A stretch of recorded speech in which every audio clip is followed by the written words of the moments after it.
اعوذ باللہ من الشیطان الرجیم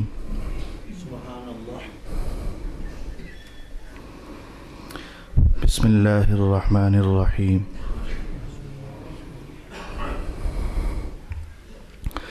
وَلَقَدْ فَضَّلْنَا بَعْضَ النَّبِيِّينَ عَلَى بَعْضٍ وَآتَيْنَا دَاوُودَ زَبُورًا صدق اللہ مولانا العظیم۔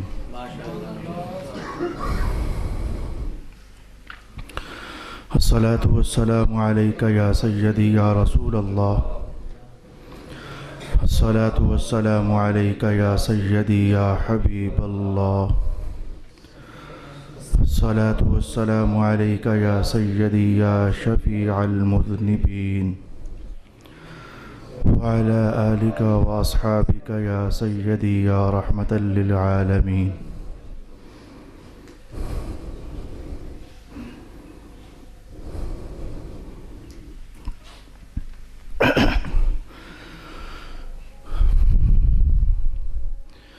اللہ رب العالمین نے رسول پاک صلی اللہ علیہ وآلہ وسلم کی نسبتوں کی عظمت کو تلاوت کردہ آیت مبارکہ میں ارشاد کیا تھا، جس پر گفتگو کا پہلا حصہ ان کلمات مبارکہ پر آپ نے سماعت کیا، وَرَبُّكَ أَعْلَمُ بِمَنْ فِي السَّمَاوَاتِ وَالْأَرْضِ۔ گفتگو کا دوسرا حصہ گزشتہ جمعۃ المبارک کی نشست میں ہم نے ان پاکیزہ کلمات کے حوالے سے سماعت کیا، وَلَقَدْ فَضَّلْنَا بَعْضَ النَّبِيِّينَ عَلَى بَعْضٍ۔ آج میں نے پھر انہی پاکیزہ کلمات کی تلاوت کی۔ کچھ ایسے مقاصد تھے اور ایسے علمی دقائق جن کا سمجھنا بہت ضروری تھا، سو اس لیے آج اسی آیت شریفہ کے اس مقدس حصہ پر دوبارہ گفتگو اگلے مراحل کے حوالے سے ہم سماعت کریں گے۔ یہی آیت جو کہ 15ویں سپارے میں ہمارے سبق کا حصہ بنی ہوئی ہے، تیسرے سپارے کی پہلی آیت مبارکہ بھی کچھ ایسا ہی عنوان اپنے اندر رکھتی ہے، بلکہ ایسا ہے کہ تیسرے سپارے کی پہلی آیت میں یہ عنوان کچھ مزید پہلوؤں کے ساتھ بیان کیا گیا۔ یہاں تو اتنا کہا، وَلَقَدْ فَضَّلْنَا، ہم نے فضیلت دی، بَعْضَ النَّبِيِّينَ عَلَى بَعْضٍ، بعض نبیوں کو بعض نبیوں پر، یہاں صرف اتنا کہا گیا۔ اور تیسرے سپارے میں رب کائنات نے کہا تِلْكَ الرُّسُلُ، یہ سب رسول ہیں، فَضَّلْنَا بَعْضَهُمْ عَلَى بَعْضٍ، ہم نے بعض رسولوں کو بعض رسولوں پر فضیلت عطا فرمائی۔ تو گزشتہ نشست میں ہم نے ایک بات تو یہ سیکھی کہ وہ کون سے بعض رسول ہیں جن کا حوالہ ہوتا ہے کہ ہم نے ان کو فضیلت عطا فرمائی ہے۔ نمبر 2 پر ہم نے یہ بات دیکھی کہ وہ فضیلت سے مراد کون سی فضیلت ہے جس کے متعلق کہا جاتا ہے کہ ہم نے یہ فضیلتیں ہیں جو کہ عطا فرمائی۔ حالانکہ ہر نبی صاحب فضیلت ہوتا ہے، کوئی نبی بھی ایسا نہیں کہ جس کو اللہ نے کوئی فضیلت کوئی کمال عطا نہ فرمائی ہو، کوئی نبی بھی ایسا نہیں۔ تو ہم نے یہ چیز سیکھی۔ آج کی نشست میں ہم یہ عنوان سیکھنا چاہتے ہیں۔ آیت میں ذرا غور کیجئے تاکہ عنوان قائم کریں اور پھر اس کو سیکھنے کا اہتمام کریں۔ فرمایا منہم من کلم اللہ، وہ جو رسول جن کا میں نے حوالہ دیا تھا کہ یہ نبی ہوتے ہیں اور یہ رسول ہوتے ہیں جن کے بارے میں قرآن کہتا ہوتا ہے کہ ان کو ہم نے فضیلت عطا فرمائی، کچھ ان کا حوالہ اس آیت میں اللہ پاک نے ارشاد فرمایا۔ وَمِنْهُمْ مَنْ كَلَّمَ اللَّهُ، بعض نبی تو وہ ہیں جن سے اللہ نے کلام کیا۔ تو جب بھی یہ کہا جائے کہ اللہ نے کلام کیا تو قرآن پاک کا یہ حصہ فوراً اس نبی کا نام سامنے لے آتا ہے، کلم اللہ موسیٰ تکلیما، اللہ نے موسیٰ علیہ السلام سے کلام کیا۔ وہ کلام کرنا ایک ایسا عنوان بن چکا کہ جب بھی کہا جائے کہ نبی سے کلام ہوا تو موسیٰ علیہ السلام کا تصور ذہن میں آ جاتا ہے، تو متعین کر دیا کہ وہ موسیٰ ہے۔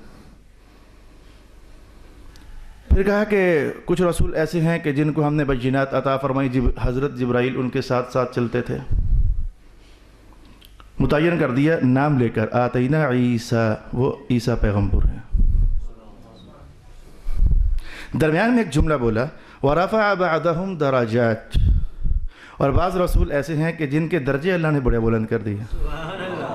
یہاں ڈیٹیل بیان ہو رہی تھی، ڈیٹیل، فلانا نبی فلانا کمال، فلانا نبی فلانا کمال، ڈیٹیل بیان ہو رہی تھی۔ درمیان میں ایک ایسا جملہ بولا جس میں نبی کا نام بھی نہیں لیا اور فضیلت بھی بیان نہیں کی۔ بھائی پھر سمجھیں، ٹائٹل سمجھیں، دو باتیں ہم نے سیکھنی ہیں۔ بیان ہو رہا تھا کہ بعض نبیوں پر ہم نے فضیلت عطا فرمائی ہے، تو کہا جیسے کہ موسیٰ کو کلام کی فضیلت، عیسیٰ کو جبرائیل امین ساتھ چلتے تھے، یہ فضیلت۔ تو نبیوں کا نام لیا جا رہا تھا، انہیں متعین کیا جا رہا تھا اور ان کی ایک ایک فضیلت بیان کی جا رہی تھی۔ موسیٰ علیہ السلام کی تعیین ہو گئی، عیسیٰ علیہ السلام کی تعیین ہو گئی، ان کی فضیلت کا بھی بیان ہو گیا، ان کی فضیلت کا بھی بیان ہو گیا، لیکن درمیان میں ایک ایسا جملہ بولا جس سے مراد سرکار دو عالم علیہ السلام ہے، لیکن نہ وہاں نام لیا نہ وہاں فضیلت کا بیان کیا۔ دو باتیں ہمارے لیے قابل توجہ ہوئیں۔ باقی نبیوں کا نام لیا، یہ فضیلت، یہ فضیلت، فلانا نبی فلانا نبی فلانا نبی فلانا نبی، لیکن جب رسول پاک علیہ السلام کا حوالہ چھیڑا، نام لیا ہی نہ۔ یہ کیا چیز ہے؟ عنوان نمبر 2، باقی نبیوں کا جو نام لیا تو ساتھ فضیلت بھی تو بیان کی، یہ فضیلت، یہ فضیلت، یہ فضیلت، لیکن رسول پاک علیہ السلام کی اس آیت میں کوئی فضیلت بھی بیان نہ کی کہ وہ ہے کون سی، بس اتنا کہہ کر قرآن خاموش ہو گیا، بس ان کے بہت سارے درجے بلند کیے، نام بھی نہ لیا اور فضیلت کو ٹائٹل بھی نہ بنایا۔ دو بحثیں ہوئیں، نام کیوں نہ لیا، کوئی فضیلت بیان کیوں نہ کی، یہ دو عنوان ٹھہرے آج کی اس نشست میں ہمارے سیکھنے کے لیے۔ عنوان جب تک قائم نہ ہو جائے توجہ جمتی نہیں۔ آپ سمجھ گئے کہ میں نے عنوان یہ قائم کیا، بڑا عنوان یہ تھا، بعض نبیوں کو بعض نبیوں پر فضیلت دی، تو پھر ان کا حوالہ کیا۔ ایک موسیٰ ہیں، ان کو فضیلت یہ دی، اللہ ان سے ہم کلام ہوتا تھا، نام بھی قرآن حکیم نے بولا اور وہ فضیلت بھی بیان کی۔ عیسیٰ علیہ السلام کے ساتھ یہ معاملہ تھا، نام بھی بولا اور ان کی وہ فضیلت بھی بیان کی۔ درمیان میں کہا وَرَفَعَ بَعْضَهُمْ دَرَجَاتٍ، بعض نبی ایسے ہیں، مراد رسول اللہ ہیں، ان کے ہم نے درجے بلند کر دیے، نام بھی نہ لیا اور فضیلت کو بھی بیان نہ کیا۔ دونوں عنوان لائق توجہ ہیں، حالانکہ محبوب ہیں، محبوبوں کا نام تو لینا ہوتا ہے، ان کے تو کمالات باقاعدہ کھول کھول کر بیان کرنے ہوتے ہیں، کیے، لیکن یہ آیت، میں بار بار کہہ رہا ہوں، یہ آیت نام بھی لیا رسول اللہ کا، کئی موقعوں پر لیا، ان کے فضائل بھی بیان کیے، کئی موقعوں پر بیان کیے، لیکن ان تمام موقعوں میں ایک موقع اللہ نے ایسا بھی بنا دیا جس میں نہ نام لیا نہ فضیلت بیان کی۔ اتنا کہا بس ان کے بڑے کمالات ہیں، بڑے فضیلتیں ہیں، بیان کوئی بھی نہ کی۔ اب میں نے تیسری بار عنوان قائم کیا، آئے ہم پہلا عنوان سیکھیں۔ مختصر المعانی، یہ علم بلاغت کی ایک کتاب ہے۔ کوئی عالم بھی جب تک پڑھے نہ، اس کا تعلیمی سفر پورا نہیں ہوتا۔ جیسے ہدایہ جب تک کوئی پڑھے نہ، اس کا تعلیمی سفر پورا نہیں ہوتا۔ جیسے بخاری شریف کوئی عالم پڑھے نہ، اس کا تعلیمی سفر پورا نہیں ہوتا۔ بہت ساری کتابیں ایسی ہیں، بلکہ میرے استاد گرامی حضرت علامہ سید ریاض حسین شاہ صاحب دامت برکاتہم القدسیہ ارشاد فرمایا کرتے تھے کہ کتابوں کی دنیا میں، فقیہوں کی دنیا میں جس بندے نے کاسانی کو بدائے ثنائے کے حوالے سے نہیں پڑھا، سمجھ جاؤ کہ اسے مسائل شریعت پر کبھی دسترس حاصل نہیں ہو سکتی، وہ ایسا باکمال انسان ہو کر گزرا ہے۔ بڑی بڑی کتابیں ہیں، بڑے بڑے مصنفین ہیں، اللہ نے بڑے بڑے کرموں سے نوازا، تو ان کتابوں میں سے ایک کتاب مختصر المعانی ہے۔ ہمارا 7واں سال اسٹوڈنٹس کا شروع ہو گیا اور ابھی تک وہ ہم پڑھ نہیں سکے. امید ہے کہ ان قریب ہماری ایک کتاب ختم ہونے والی ہے, اس کے بعد مختصر المعانی پر ہاتھ ڈالنے کی کوشش کریں گے. اس کے اندر کیا ہے؟ مختصر المعانی کے اندر کیا ہے؟ اس کے اندر ہم یہ سکھاتے ہیں کہ قرآن حکیم جب کبھی بھی اس طرح کے عنوان قائم کرتا ہے, اس طرح کے انداز اپناتا ہے, تو وہاں کیا کیا حکمتیں ہوتی ہیں. اس کتاب کا ٹائٹل یہ ہے. ایک لفظ کو 2 بار بول دیا, 2 بار بولنے میں حکمت کیا ہے؟ کسی جملے کا تکرار کر دیا, تکرار کرنے سے حکمت کیا ہے؟ کہیں کسی شخص کا عنوان چھیڑا تو نام لے کر چھیڑا, نام لینے میں حکمت کیا ہے؟ کبھی کسی شخص کا عنوان چھیڑا, نام نہیں لیا تو نام نہ لینے میں حکمت کیا ہے؟ وہ پوری کتاب ان ایسے عنوانات سے بھری ہوئی ہے. جب میں نے 3 4 5 حوالے اس کی آپ کے سامنے رکھے تو آپ میں سے ارباب ذوق, ارباب علم کے دل میں گدگدی ہوئی ضرور ہوگی, یار یہ تو پڑھی جانے کے لائق کتاب ہے. تو میں بھی تو یہی کہہ رہا ہوں کہ پڑھی جانے کے لائق کتاب ہے. تو مختصر المعانی کے اندر علامہ تفتزانی ارشاد فرماتے ہیں کہ جب یہ کسی ذات کا حوالہ قائم کیا جائے اور نام اس کا نہ لیا جائے, کیا راز ہوتا ہے؟ میں تفتزانی کی زبان سے آپ کے سامنے بولتا ہوں, لیکن اس کے بعد آپ کے گھروں سے بھی بولوں گا. آپ کے گھروں کے اندر بھی یہ کہانی ہے. آپ کے گھروں میں جتنے لوگ رہتے ہیں ان میں سے کوئی ایک ایسا پرسن ہوتا ہے جو کسی دوسرے پرسن کا نام نہیں لیتا. میں بھی آپ کے سامنے بولتا ہوں. آپ کی بیگم, وہ آپ کا تذکرہ اوروں کے سامنے کرتی ضرور ہے, لیکن وہ کبھی بھی نام نہیں لیتی. وہ کہتی وہ آئے تھے, وہ کہہ رہے تھے, انہوں نے ایسا کہا. تو وہ نام نہیں لیتی. اگر پوچھا جائے کہ بیگم نام کیوں نہیں لیتی, ایک غلط کانسیپٹ ہے, وہ تو غلط ہے کہ نام لینے سے نکاح نہ ٹوٹ جائے. یہ تو غلط ہے, نام لینے سے نکاح نہیں ٹوٹتا. یہ بات آپ یاد رکھ لیں. یہ تو شرعی مسئلہ ہے ہی نہیں کہ اگر بیگم خامند کا نام لے لے تو نکاح ٹوٹ جاتا ہے. یہ کوئی ایسی بات نہیں ہے. یہ تو غلط کہانی ہے, اس کو کیا حوالہ بنانا. جو عمومی کانسیپٹ ہمارے پنجاب میں چلتا ہے وہ یہ ہوتا ہے کہ بطور ادب, بطور تعظیم, بطور عزت. تو تفتزانی نے بھی یہی کہا, تفتزانی نے بھی یہی کہا کہ بعض اوقات کسی ذات کا حوالہ چھیڑنا ہوتا ہے لیکن نام نہیں لیا جاتا. عربوں کے ہاں یہ چلتا ہے کہ کبھی نام اس لیے, یہ دوسرا حوالہ بھی سن لیں, کبھی نام اس لیے نہیں لیا جاتا کہ جس کا نام ہوتا ہے اس کی ذلت مقصود ہوتی ہے. ہمارے یہاں بھی چلتا ہے یہ کس نے کیا, اور دفع کر یار اس کا تو نام ہی نہ لو, یہ جملہ بولا جاتا ہے ہمارے یہاں. تو کبھی نام نہیں لیا جاتا ذلت کرنے کے لیے, اور کبھی نام نہیں لیا جاتا عزت کرنے کے لیے.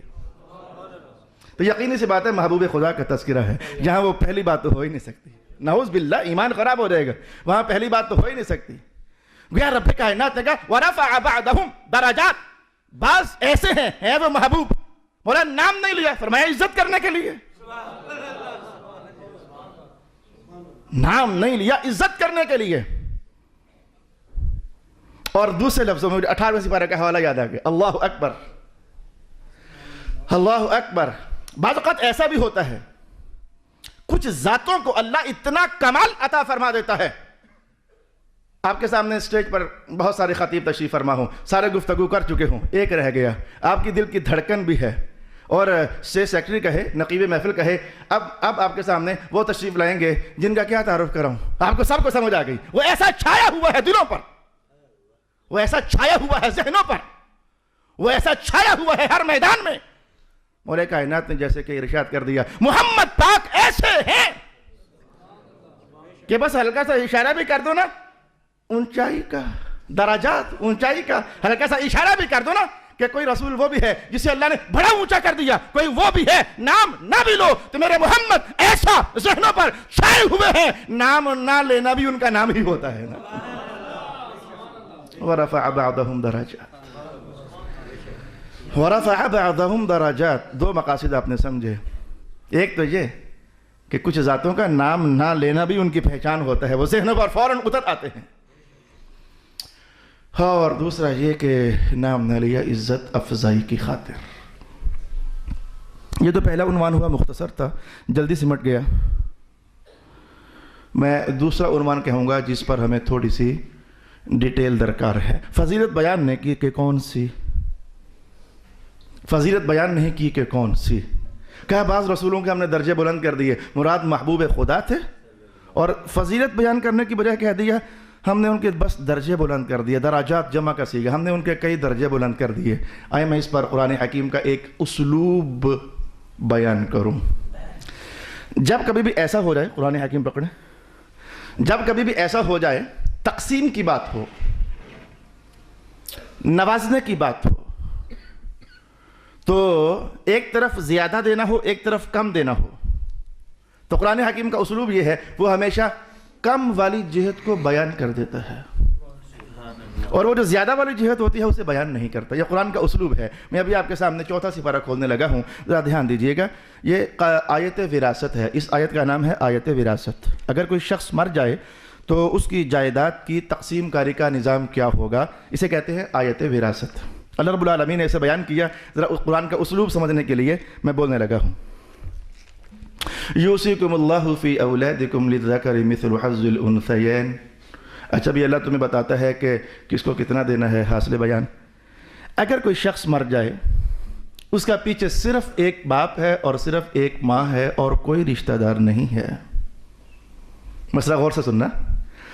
تو اب جائیداد تقسیم کرنی ہے، کوئی بیٹا مر گیا تو پیچھے صرف والدین ہیں، پیرنٹس ہیں، اور تیسرا کوئی بھی نہیں ہے، تو ان دونوں میں مال تقسیم کرنا ہے۔ ان کا مال کیسے تقسیم کیا جائے؟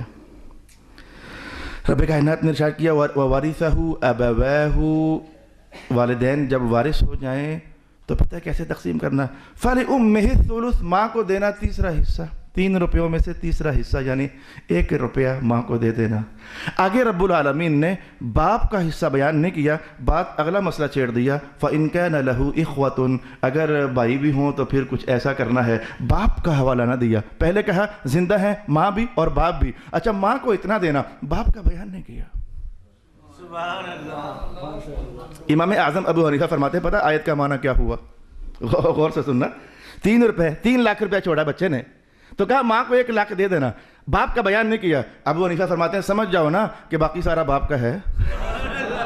مسئلہ یہی ہے، باقی سارا باپ کا ہے۔ وہ جو زیادہ، جس کا جو زیادہ تھا بیان نہیں نہ کیا، کہا وہ سارا باقی اسی کا ہے۔ جو کم تھا اسے بیان کر دیا، کہا باقی سارا اس کا ہے۔ رب کائنات نے کہا فضائل کی دنیا میں، کمالات کی دنیا میں، 1 دے دیا موسیٰ کو، 1 دے دیا عیسیٰ کو، اور کچھوں کو کچھ ہم نے دے دیا۔ مولا وہ جو کچھ دیا بیان نہیں کیا، کہا بس جو ان کو دیا دیا، جو ان کو دیا دیا، باقی سارا انہی کا تو ہے، باقی سارا انہی کا تو ہے۔ اللہ اکبر۔ آپ یہ نہ سمجھا کہ میں نے بیان کر دیا ہے، جی نہیں، یہ تو میں نے چھیڑخانی کرنے کے لیے بیان کیا۔ یہ کہنا کہ باقی سارا انہی کا تو ہے، یہ غلط ہے۔ آپ کو یہ لگا کہ میں نے آیت کا تفسیری پہلو بیان کر دیا اور بس حق ادا ہو گیا، جی نہیں، یہ تو سمجھانے کے لیے، آپ کے ذہن کو قریب کرنے کے لیے، اور اتنا جملہ کھینچنے کے لیے کہ قرآن عام طور پر کثرت کو بیان نہیں کرتا۔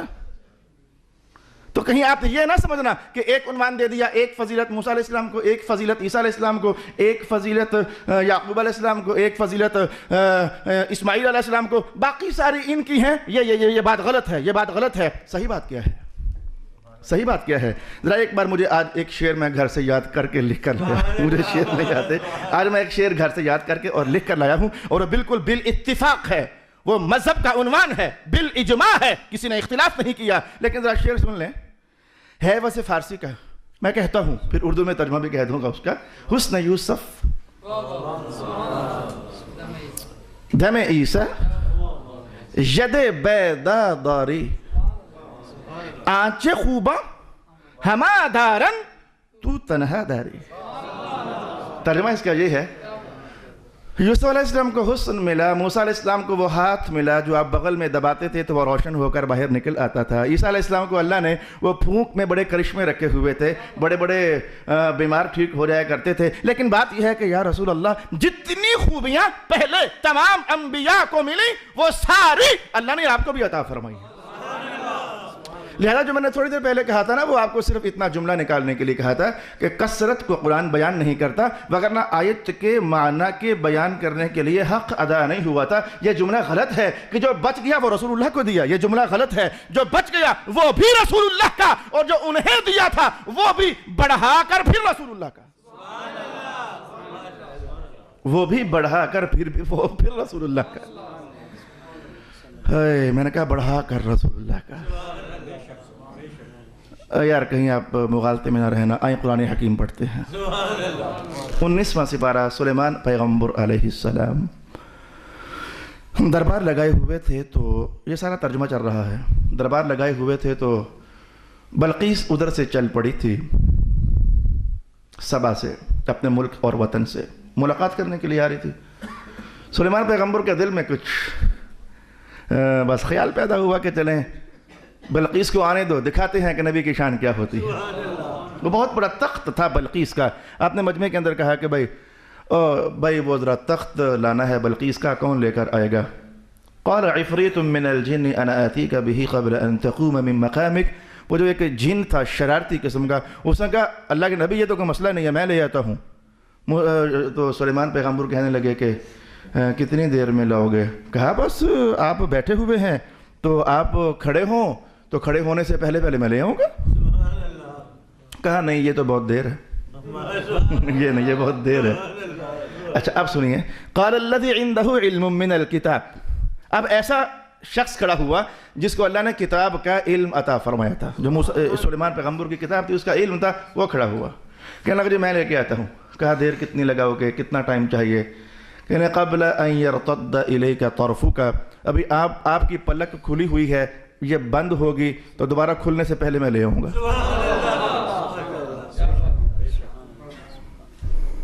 بحث یہ نہیں ہے, یہاں سے تو اولیاء کی کرامت ثابت ہوتی ہے. بحث یہ نہیں ہے, بحث یہ ہے کہ سلیمان پیغمبر خود کیوں نہیں لا رہے. بحث یہ ہے, مفسرین نے سوال یہ اٹھایا ہے, نبی ہیں جسے کہا جا رہا ہے وہ نبی نہیں, تو اگر نبی نہیں تو وہ لا سکتا ہے, تو نبی تو بالکل ہی لا سکتا ہے, خود کیوں نہیں لا رہے؟ مفسرین نے ایک جواب دیا, جلدی سے سمجھیے. کہنے لگے اس لیے, یہ بتانے کے لیے کہ لوگوں نبیوں کی صحبت میں بیٹھنے والوں کی طاقت کا حال یہ ہوتا ہے تو خود سمجھو نبیوں کا مقام کیا ہوگا. میں نے تیزی سے ساری کہانی آپ کو بتائی. نبیوں کی صحبت میں کوئی بیٹھے تو اس کے کمال کا یہ حال ہوتا ہے کہ پلک جھپکنے سے پہلے سینکڑوں میل دور سے تخت لایا جا سکتا ہے. تو اگر نبیوں کے نوکروں کا حال یہ ہے تو خود آقاؤں کا حال کیا ہوگا. یہ آپ نے ایک کہانی سنی, یہ آپ نے ایک کہانی سنی. آئیں ذرا ایک کہانی اور سناؤں, اور وہ پچھلے جمعہ کو میں نے آپ کو بتائی تھی, یہ بحث کرتے ہوئے کہ کچھ معجزات ایسے ہوتے ہیں جو حالات کا تقاضا ہوتے ہیں اور حالات کی ضرورت ہوتے ہیں. میں نے یہ بیان کرتے ہوئے کہا تھا سرکار دو عالم علیہ السلام ایک سفر میں تھے. حدیث کا متن دیکھ لیتے ہیں, نتیجہ ہم نکالتے ہیں. ایک سفر میں تھے, ایک بوڑھا شخص آیا سامنے, کہا سنا ہے آپ محمد؟ کہا محمد. کہا آپ کہتے ہو میں اللہ کا رسول؟ کہا رسول. تو کہنے لگا میں کیسے مان جاؤں کہ آپ اللہ کے رسول ہیں؟ حضور نے پوچھا تو بتا تو کیسے مانے گا کہ میں اللہ کا رسول ہوں؟ اس نے کہا میں تو ایسے مانوں گا کہ وہ سامنے درخت ہے تو اسے آپ بلائیں تو آ جائے. حضور نے کہا میں کیوں بلاؤں, تو جا اس کے پاس, تو جا اس کے پاس, اور بس تو اس کو جا کر کہہ دے کہ اللہ کا نبی تجھے بلا رہا ہے. یہاں رسول اللہ نے خود کیوں نہ بلایا؟ سلیمان پیغمبر نے خود کیوں تخت نہ لایا؟ سملیرٹی معلوم ہوئی, موازنہ معلوم ہوا. میں جس عنوان کی طرف بڑھ رہا ہوں, سلیمان پیغمبر نے تخت خود نہ لایا یہ بتانے کے لیے کہ اگر نوکروں کا حال یہ ہے تو آقا کا حال کیا ہوگا. حضور نے کہا تو جا اس کے پاس. اچھا میں نے کہا کہ اچھا آپ کو بات سمجھ آ گئی کہ یہ بتانے کے لیے کہ نوکروں کا حال یہ ہے تو آقاؤں کا حال کیا ہوگا. آپ یہاں سمجھے, لیکن نہیں, فرق ہے. کیا فرق ہے؟ ادھر عنوان قرآن کا یہ ہے الذی عندہ علم من الکتاب, وہ مومن ہو چکا تھا, وہ کتاب کا علم پا چکا تھا, وہ صحبت سے فیض یاب ہو چکا تھا, اور اس کو تو ایک پل کی صحبت, اور ابھی مومن بھی نہیں ہوا, تھوڑی دیر کے بعد ہونے والا ہے. تو پھر آپ کو سمجھ آ گئی کہ آنچ خوبا ہما دارن تو تنہا داری, وہ کمالات جو اللہ نے انہیں دیے آپ کو زیادہ کمال ڈال کر آپ اکیلے کو عطا فرما دیے. میں نے فرق آپ کے سامنے بیان کر دیا. وہ مومن ہو چکا تھا, یہ مومن ابھی نہیں ہوا تھا. وہ صحبت پا چکا تھا, یہ صحبت ابھی نہیں پا چکا تھا. ابھی پل بھر کی نظر محمد ہی تو اس پر پڑی تھی. کہا جس پر ایک نظر پڑ جائے اور اس نے ان قریب مومن ہونا ہو تو اس کے کمال کا اندازہ دیکھو. وہ بولے تو درخت بھاگا آ جائے. اگر نوکر ان قریب بننے والا ہے اس کا مقام یہ ہے تو محمد رسول اللہ کا مقام کیا ہوگا. تو قرآن کثرت کو بیان نہیں کرتا, کثرت کو چھوڑ دیتا ہے. اچھا اس پر ائمہ تفسیر نے جو جملہ بولا میں آپ کے سامنے اب بولا ہوں. نبیوں کا نام بھی لیا, نبیوں کی فضیلت کا حوالہ بھی چھیڑا, رسول اللہ کا نام بھی نہ لیا اور رسول اللہ کی کوئی فضیلت بھی اس آیت میں بیان نہ کی. کہنے لگے لِأَنَّهُ جَامِعٌ لِجَمْعِهِ, یہ الفاظ ہیں, میں اس کو اردو میں کہہ چکا ہوں, لِأَنَّهُ جَامِعٌ لِجَمْعِهِ, کیونکہ رسول پاک صلی اللہ علیہ وسلم ان تمام کمالات کو اپنی ذات میں جمع کرنے والے تھے. اب بندہ بیان کرے تو کون کون سا بیان کرے, کمالات بیان کرے تو کون کون سا بیان کرے. جتنا میرے پاس ٹائم رہ گیا, میرا وہ جملہ اتنے ٹائم میں بمشکل ہی کور ہونے والا ہے, تو میں شروع کرنے لگا ہوں. قرآن پاک کی ایک جملہ, رسول اللہ کے جو کمالات ہیں اے انسانوں تم گن ہی نہیں سکتے. اعلیٰ حضرت فاضل بریلوی نے جو کہا بالکل ٹھیک کہا, اللہ پاک ان کی روح کو رحمت کی تسکین عطا فرمائے. تیرے تو وصف عیب تناہی سے ہیں بھری, اوصاف کا کسی مقام پر رک جانا یہ عیب ہے, اور حضور آپ کے اوصاف اس عیب سے بری ہیں کیونکہ کسی مقام پر رکتے ہی نہیں. اعلیٰ حضرت کا بیان سمجھنا, کلام سمجھنا بھی یہ اللہ فضل کرے, توفیق دے, دو علم کے لفظ آتے ہوں تو سمجھ آتا ہے, ورنہ صرف لے پر ہی جھوما جا سکتا ہے, طرز پر ہی جھوما جا سکتا ہے. تیرے تو وصف عیب تناہی سے ہیں بری, حیران ہوں میرے شاہ میں کیا کیا کہوں تجھے. جنہوں نے کہا بالکل صحیح کہا. آئے میں قرآن حکیم کا ایک جائزہ آپ کے سامنے بیان کرتا ہوں. اعوذ باللہ من الشیطان الرجیم, بسم اللہ الرحمن الرحیم. والضحى واللیل اذا سجى ما ودعك ربك وما قلى وللآخرة خیر لك من الأولى. یہ آیت آپ نے کئی بار سنی, پڑھی. اس کا ترجمہ کیا ہے؟ ہمارے پیارے حبیب, آپ کا ہر آنے والا لحظہ گزشتہ لحظے سے بہتر ہے. یہ سورہ ضحیٰ کا بیان ہے, مکہ میں نازل ہوئی. تو میں نے کیلکولیٹر اٹھایا اور بیٹھ گیا. میں نے کہا جائزہ لوں عملی طور پر. لحظے کی بات ہوئی, ہر آنے والا لحظہ پچھلے لحظے سے بہتر ہے. آنے والے ہر لحظے میں اللہ تعالیٰ آپ کے درجوں میں اضافہ فرمائے گا, مزید کمالات عطا فرمائے گا, مزید خوبیوں سے نوازے گا, مزید خیر عطا فرمائے گا. خیر وللآخرۃ خیر, مزید خیر عطا فرمائے گا. میں نے کہا اقل درجہ آنے والے ہر اگلے لحظے میں اگر صرف ایک درجہ بھی بلند ہو, صرف ایک, تو دیکھتے ہیں کہ صورتحال کیا بنتی ہے. صرف ایک, حالانکہ ایک نہیں, میں وہ بعد میں اگر ٹائم ہوا تو بتاؤں گا کہ رسول اللہ کے جب درجے بلند ہوتے ہیں تو عالم کیا ہوتا ہے. صرف ایک. تو میں نے دیکھا کہ ایک منٹ میں 60 سیکنڈ ہوتے ہیں, تو ہر سیکنڈ ایک لحظہ ہے. تو ایک منٹ میں 60 سیکنڈ, اور پھر ایک گھنٹے میں 60 منٹ ہوتے ہیں, یعنی 60 بار 60 سیکنڈ. پھر ایک دن رات میں 24 گھنٹے ہوتے ہیں, اور پھر ایک دن اور رات کمپلیٹ ہو جاتا ہے. پھر ایک مہینے میں 30 بار یہ پروسیس چلتا ہے. پھر ایک سال میں 12 بار یہ پروسیس چلتا ہے. تو میں نے وہ کیلکولیٹر لیا اور یہ میں نے لکھا جو مجھے ایک دم سے, میں نے کہا اگر کم از کم ایک درجہ بھی ہر آنے والے لحظے میں رسول اللہ کا بلند ہو تو یہ مکہ کی داستان ہے. مکہ کی داستان سے لے کر آج تک کتنا زمانہ گزرا, تو دیکھتے ہیں. میں نے دیکھا کہ ایک گھنٹے میں رسول اللہ علیہ السلام کے 3600 درجات بلند ہو رہے ہیں. ایک دن اور رات میں 86,400 درجات بلند ہو رہے ہیں. ایک مہینے میں 25,92,000 درجات بلند ہو رہے ہیں. ایک سال میں 3,11,04,000 درجات بلند ہو رہے ہیں. وہ میں اسی حساب سے آگے بڑھتا چلا گیا. 60 کو ضرب دیا 60 سے, پھر 60 کو ضرب دیا 24 سے, پھر 24 کو ضرب دیا 30 سے, پھر 30 کو ضرب دیا 12 سے. یہ آپ اہل علم سمجھ رہے ہو میں یہ کرتب کر رہا ہوں آپ کے سامنے. تو ایک سال میں نے پایا کہ رسول پاک علیہ السلام کے 3 کروڑ درجات اور 3,11,00,000 درجات بلند ہو رہے ہیں. اور پھر میں نے پایا کہ 100 سال میں رسول اللہ علیہ السلام کے 3,11,40,00,000 درجات بلند ہو رہے ہیں. تو آپ فگر کو نہ دیکھنا, ایک بار رسول پاک علیہ السلام نے فرمایا پتہ ہے کہ جس کو درجہ کہتے ہیں وہ ہوتا کتنا ہے, جسے درجہ کہتے ہیں وہ ہوتا کتنا ہے. حضور ہمیں کیا معلوم, میں بس اتنا جتنا زمین سے لے کر آسمان تک ہوتا ہے. جتنا زمین سے لے کر آسمان تک ہوتا ہے. اب ذرا تصویر سامنے لانا, زمین سے لے کر آسمان تک یہ جو جتنا وایا بنتا ہے اور جتنا فاصلہ بنتا ہے, یہ 1 گھنٹے میں 3600 مرتبہ اتنا حضور کو اونچا کر دیا جاتا ہے. اور ایک دن رات میں 86,000 مرتبہ اتنے مقامات رسول اللہ کو عطا فرمائے جاتے ہیں. ایک ایک درجہ اتنا, اور 86,000 درجات. ہماری تو نیچے رہ گئی, ہم وہاں تک نہیں پہنچ سک رہے. دھیان رکھنا میرے دوست, یہ 7 آسمان ہیں اور ان کے درمیان 7 ہی خلائیں ہیں. تو ایک درجہ ایک خلا کے برابر, اور اگلا درجہ آسمان کی موٹائی کے برابر. اگلا درجہ پھر یعنی 7 اور 7 14. 7 آسمانوں سے اوپر پہنچنا ہو تو یہ صرف 14 درجوں کی کہانی ہے. 14 درجوں کے بعد آسمان نیچے رہ جاتے ہیں.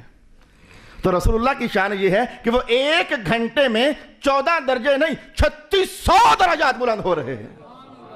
آسمان تو بہت نیچے رہ گئے, اور ایک دن اور رات میں 86,000 بار اتنا مقام رفیع پا چکے. اب سمجھ آئیے آپ کو؟ نہیں سمجھ آ سکتی. رب کائنات نے جو کہا ہے کہ محمد پاک وہ ہے, رفعنا, انہیں اونچا ہم کر رہے ہیں. مولا یہ کام تو نے کیا, کہا ایسا کر ہی ہم سکتے ہیں, کوئی اور کر نہیں سکتا. مصطفیٰ جان رحمت کو جتنا اونچا کرنا ہے یہ ہم ہی کر سکتے ہیں, ہمارے سوا کوئی اور اتنا اونچا کر نہیں سکتا. تو میں نے کہا کہ یہ میں نے کم از کم 1 درجہ کلیکٹ کیا کہ ہر لحظے میں اگر 1 درجہ بھی بلند ہو تو یہ حال ہے. حالانکہ اب میں بتاؤں کہ رسول تو رسول ہیں, ہمارے درجہ کتنے بلند ہوتے ہیں. حضور رحمت عالم فرماتے ہیں ایک بار پڑھو بار درود و سلام, تو کم از کم 10 تو فوراً. اگر اللہ کی عطائیں نوکروں کے ساتھ یہ ہے کہ کم از کم 10 درجے, اگر اللہ کی عطائیں امتیوں کے ساتھ یہ ہے کہ کم از کم 10 درجے, تو پھر اندازہ کیا جا سکتا ہے نبی کے ساتھ نہیں, نبیوں کے سردار کے ساتھ اللہ کی رحمت کا حال کیا ہوگا. ارشاد بار اب آپ کو ہلکی سی لہر سمجھ آئی. وَرَفَعَ بَعْضَهُمْ دَرَجَاتٍ, اللہ نے بعض نبیوں کے درجے بلند کیے ہیں. یہ ایک جملہ نہیں ہے, اس کے اندر پتہ نہیں کہاں کی داستانیں اللہ نے سمیٹ دی ہیں. ان درجوں میں سے ایک مقام وہ معراج کی کہانی ہے. اندازہ کیا جا سکتا ہے کہ معراج کے مقام کا کیا حال ہے, اور ہر لحظے میں, ہر گھنٹے میں, ہر دن رات میں, اور ہر مہینے میں, اور ہر سال میں. اور ابھی تو 1400 سال سے بھی زیادہ معاملہ ہو گیا, اور ابھی پتہ نہیں قیامت تک کتنے لاکھوں سال اور گزرنے ہیں.